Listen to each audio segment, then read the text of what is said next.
प्यारे स्टूडेंट, स्वागत है आप सभी का अपना चैनल न्यू क्लासेस में। आज का वीडियो क्लास 11 के स्टूडेंट के लिए काफ़ी इंपॉर्टेंट होने वाला है और इस वीडियो में आज मैं आप लोगों को सोशियोलॉजी सब्जेक्ट का जो मॉडल पेपर सॉल्यूशन है इसका फुल सॉल्यूशन लेकर के आया हूं। तो आप सभी स्टूडेंट के लिए यह वीडियो काफ़ी इंपॉर्टेंट है और फाइनल एग्जाम के लिए तो बहुत बहुत बहुत ज़रूरी है। अगर आप लोग इस वीडियो को शुरू से अंत तक देख लीजिएगा तो आप लोग 40 प्रश्नों को बहुत आसानी तरीके से समझ भी सकेंगे और याद भी आप लोगों को बहुत जल्दी हो जाएगा। और काफ़ी सारे स्टूडेंट कमेंट करके बोल रहे थे कि सर आप सोशियोलॉजी का सेट 3 का वीडियो लाइए, क्योंकि इनसे पहले मैंने सेट 1 और सेट 2 का वीडियो अपलोड कर दिया है, जिसका लिंक अगर आप लोग चाहते हैं तो नीचे डिस्क्रिप्शन में मिल जाएगा। और अगर आप लोग नहीं देखे हैं तो उस वीडियो को ज़रूर जा करके देख लीजिए, क्योंकि उसमें भी 40 प्रश्न ही है जो एग्ज़ाम के लिए काफ़ी इंपॉर्टेंट है। और बहुत सारे स्टूडेंट नए आए होंगे तो आप लोग चैनल को सब्सक्राइब करके बेल आइकन को ज़रूर दबाइएगा, क्योंकि मैं आप लोगों को हमेशा हेल्प करता हूं और हमेशा हेल्प करता रहूंगा। और बहुत सारा वीडियो अपलोड पहले हो चुका है और अभी बहुत बाकी है अपलोड होना, ठीक है।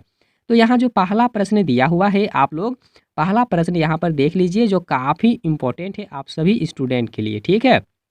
तो सबसे पहला चीज़ यहाँ पर आप लोग देख लीजिए, जो पहला प्रश्न दिया हुआ है कि अभौतिक संस्कृति का कौन सा उदाहरण है, ठीक है। अभौतिक संस्कृति का कौन सा उदाहरण है, तो आंसर आप लोगों को याद रखना है। जो यहाँ पर लोकाचार दिया हुआ है ये अभौतिक संस्कृति का उदाहरण है, ठीक है।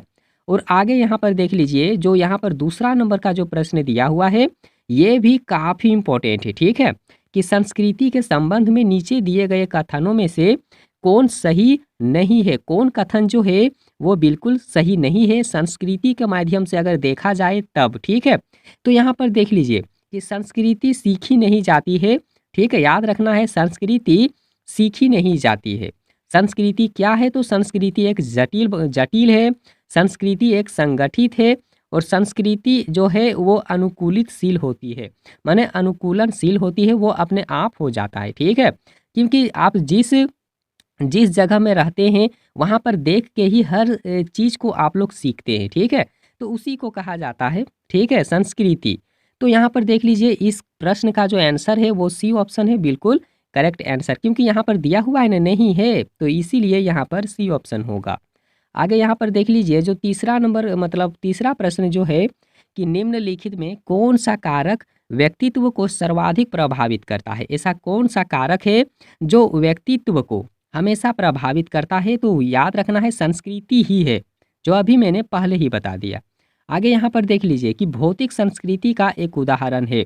भौतिक संस्कृति का उदाहरण है तो क्या होगा, बर्तन होगा। क्या होगा, तो बर्तन होगा। आगे यहाँ पर देखिए जो 5 नंबर का प्रश्न दिया हुआ है और ये भी काफ़ी इंपॉर्टेंट है कि व्यक्तित्व प्रभावित होता है, तो व्यक्तित्व जो है वो कैसे प्रभावित होता है, तो संस्कृति से ही तो प्रभावित होता है।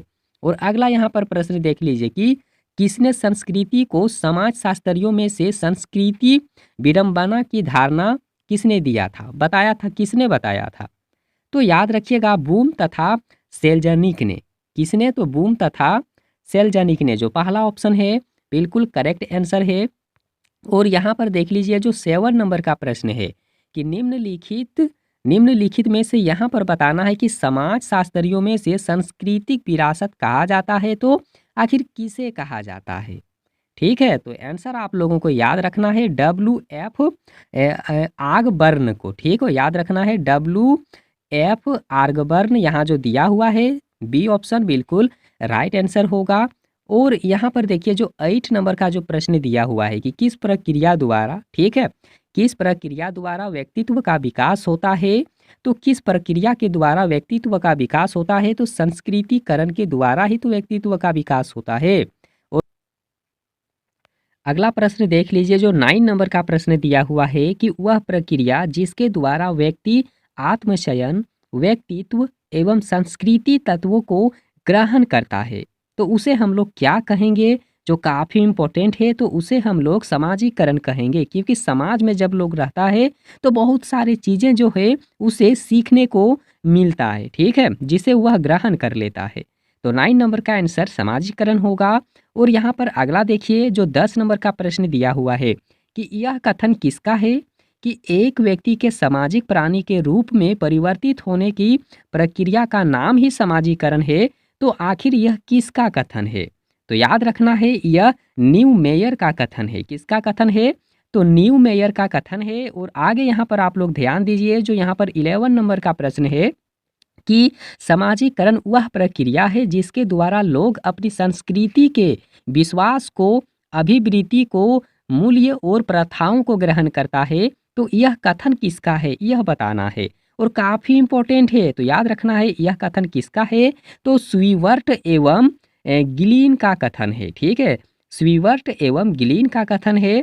और अगला प्रश्न यहाँ पर देख लीजिए, जो अगला प्रश्न है कि समाजीकरण की प्रक्रिया को काम प्रवृत्ति, यानी कि उसे हम लोग कहेंगे लिबिडो, ठीक है, से निर्धारित कौन सा विद्वान मानता है? तो देख लीजिए, इसका जो विद्वान होगा ना, फ्रॉइड होगा। क्या होगा? फ्रॉइड होगा। जो ए ऑप्शन है करेक्ट होगा। आगे यहाँ पर आप लोग ध्यान दीजिए, जो यहाँ पर अगला नंबर का जो प्रश्न दिया हुआ है कि लिबिडो की अवधारणा में किस विद्वान का संबंध है? लिबिडो की अवधारणा से किस विद्वान का संबंध है? तो उस विद्वान का नाम है फ्रॉइड। क्या नाम है? तो फ्रॉइड नाम है। ठीक है। और आगे यहाँ पर देखिए, निम्नलिखित में से समाजीकरण की प्रथम अवस्था कौन सी है? तो प्रथम अवस्था है मौखिक अवस्था। याद रखना है, प्रथम अवस्था को ही तो मौखिक अवस्था कहा जाता है। और आगे यहाँ पर देख लीजिए, जो यहाँ पर 15 नंबर का प्रश्न है कि समाजीकरण सीखने की वह प्रक्रिया है जो सीखने वालों का सामाजिक भूमिकाओं का निर्वाह करने योग्य बनाती है, और ऐसा किस समाजशास्त्री ने कहा है? तो याद रखना है, उस समाजशास्त्री का नाम है जॉनसन। क्या नाम है? तो जॉनसन नाम है। और अगला यहाँ पर देखिए, निम्न में से समाजीकरण की प्रथम अवस्था कौन सी है?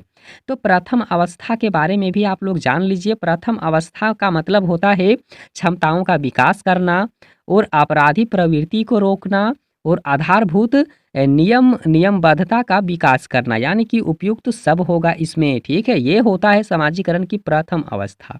ठीक है, तीनों पॉइंट आप लोग याद करके रखिएगा। हो सकता है एग्जाम में कोई एक पॉइंट दे, ठीक है, तो आप लोग पॉइंट को याद करके रखिए। यहाँ पर उपयुक्त शब्द दिया हुआ है ना, ये याद नहीं रखना है आप लोगों को। ठीक है ना, यहाँ पर पॉइंट याद करिए। आगे यहाँ पर देखिए, जो 17 नंबर का प्रश्न है कि निम्नलिखित में से समाजीकरण का उद्देश्य कौन सा है? तो समाजीकरण का उद्देश्य यहाँ पर बताना है। तो याद रखना है अपराधी प्रवृत्ति को रोकना। अभी मैंने जिस तरह से बताया देख लो यार, उसी तरह का प्रश्न इसमें दे दिया। ठीक है, आगे यहाँ पर देख लीजिए, ईड ईगो, यहाँ पर 3 शब्द है, ईड है, ईगो है और यहाँ पर सुपर ईगो है, कि अवधारणा किसने दिया था? ठीक है, तो इसकी अवधारणा किसने दिया था? तो फ्रॉइड ने ही दिया था, यानी कि फर्स्ट ऑप्शन जो है करेक्ट आंसर होगा। आगे यहाँ पर देख लीजिए, जो 19 नंबर का प्रश्न है, और ये भी काफ़ी इम्पोर्टेंट है कि सोशोलॉजी एवं फिलोसफी पुस्तक के लेखक कौन है? और काफ़ी वीवीआई है, आप लोग लिख करके रख लीजिए। तो इसका राइट आंसर दुर्खीम होगा। सोशोलॉजी एवं फिलोसफी पुस्तक के लेखक का नाम क्या है? तो दुर्खीम है। आगे यहाँ पर देखिए, सामूहिक चेतना की अवधारणा किस समाजशास्त्री ने दिया था? तो उस समाजशास्त्री का नाम ही है दुर्खीम। आगे यहाँ पर देख लीजिए, जो 21 नंबर का प्रश्न दिया हुआ है कि कूले का संबंध निम्नलिखित में से आखिर किससे है? ठीक है, कूले का संबंध निम्नलिखित में से आखिर किससे है? तो याद रखिएगा, जो यहाँ पर आत्मदर्पण जो दिया हुआ है, ठीक है, क्या है? जो आत्मदर्पण दर्शन जो यहाँ पर दिया हुआ है, तो ये इसका राइट आंसर होगा। मतलब यहाँ पर आप लोग देख सकते हैं बी ऑप्शन करेक्ट होगा। ठीक है, और आगे यहाँ पर देख लीजिए, जो अगला यहाँ पर प्रश्न जो यहाँ पर है 22 नंबर का जो प्रश्न है, ये भी काफ़ी इम्पोर्टेंट है। ठीक है, तो 22 नंबर का प्रश्न आप लोग देख लीजिए, वायुमंडल में कार्बन डाइऑक्साइड की कितनी वृद्धि हो गई है? अभी भी कितनी वृद्धि हुई है? तो 33%, यानी कि 33%। आगे यहाँ पर देखिए, भोपाल गैस, ठीक है, भोपाल गैस कांड किस वर्ष हुआ था? और काफ़ी इम्पोर्टेंट है आप सभी के लिए, तो याद रखना है 1984 में हुआ था। आगे यहाँ पर देखिए, ओजोन की परत में कितने प्रतिशत की कमी हुई है? ठीक है, ओजोन परत में कितने प्रतिशत की कमी हुई है? और काफ़ी इम्पोर्टेंट है, आंसर याद रखिएगा 3 से 4%। ठीक है, और अगला यहाँ पर देखिए, जल प्रदूषण होती है, तो जल प्रदूषण किससे होती है? तो याद रखना है पेट संबंधी बीमारियों के कारण से ही तो जल प्रदूषण, मतलब जल प्रदूषण से क्या होता है? तो पेट से संबंधित जो बीमारी होती है वो होता है, ठीक है। आगे यहाँ पर देखिए कि वायु प्रदूषण से क्या होता है। तो वायु ये भी इम्पोर्टेंट है, यहाँ आप लोगों को याद करके रखना है कि वायु प्रदूषण से क्या होता है। तो जो हम लोग सांस लेते हैं, सांस से संबंधित जो बीमारियां होती है वो होता है इससे, ठीक है। और यहाँ पर देखिए कि सामाजिक परिस्थिति की अध्ययन करता है, सामाजिक परिस्थिति की अध्ययन करता है। तो याद रखना है जो मानव समाज और पर्यावरण के संबंध का, ठीक है, ये इम्पोर्टेंट है। यहाँ पर आंसर आप लोग याद रखिएगा, बी ऑप्शन करेक्ट होगा। आगे यहाँ पर देखिए जो यहाँ पर अगला जो यहाँ पर दिया हुआ है 28 नंबर का, कि कार्ल मार्क्स का जन्म कहाँ हुआ था। ये भी इम्पोर्टेंट है, कहाँ हुआ था, ठीक है, और कब हुआ था ये भी आप लोगों को याद रखना है।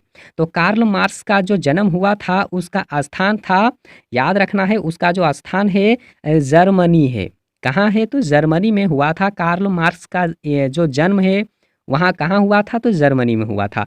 कितना साल में हुआ था, कब ईयर था उसका, तो देख लो यार, कार्ल मार्क्स का जो जन्म हुआ था उसका ईयर कितना था, ठीक है, ये भी इम्पोर्टेंट है। तो 1818 में, ठीक है।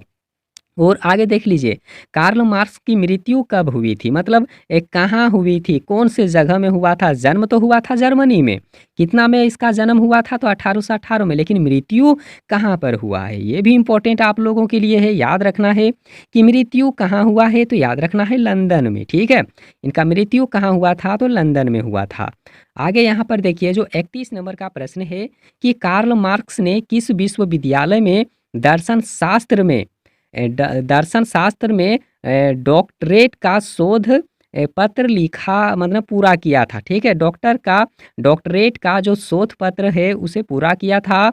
तो यहाँ पर कौन सा विश्वविद्यालय है, ठीक है, तो यहाँ पर आंसर देखिए, इसका जो राइट आंसर होगा ना जेना होगा। क्या होगा, तो जेना होगा, ठीक है। और आगे यहाँ पर देखिए दास कैपिटल किसकी रचना है। तो दास कैपिटल किसकी रचना है, तो कार्ल मार्क्स की ही रचना है, यहाँ पर फर्स्ट ऑप्शन ही होगा। आगे यहाँ पर आप लोग देख लीजिए कि एमिल दुर्खिम का जन्म कहाँ हुआ था, काफ़ी इंपॉर्टेंट है। एमिल दुर्खिम का जन्म कहाँ हुआ था, तो देख लो इसका राइट आंसर होगा फ्रांस। कहाँ हुआ था, तो फ्रांस में हुआ था। कितना ईयर में हुआ था, ये भी इम्पोर्टेंट है, कितना ईयर में हुआ था एमिल दुर्खिम का जन्म, उसका वर्ष कितना था, तो देख लो उसका जो ईयर था ना 1758 था। कितना, 1758, काफ़ी इंपॉर्टेंट है, आप लोग याद करके रख लो। और यहाँ पर देख लीजिए जो 35 नंबर का प्रश्न है कि दुर्खिम का मृत्यु कितना वर्ष में हुआ था, मतलब उसका ईयर कितना था जब उनका मृत्यु हुआ है, ठीक है।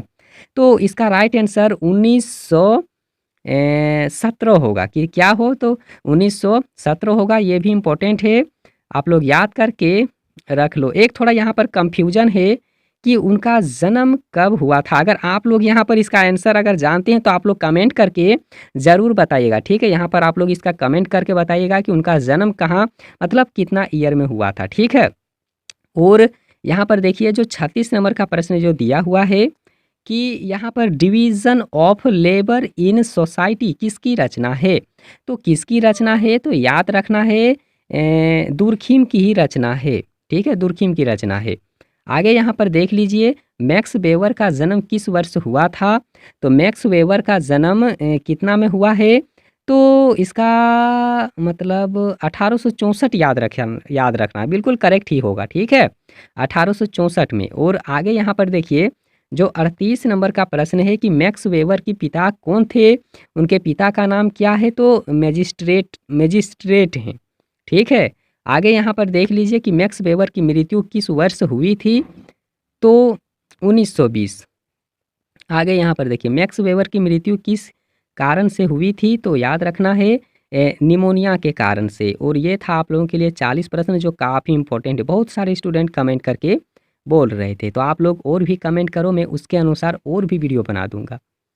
तो वीडियो देखने के लिए बहुत बहुत धन्यवाद।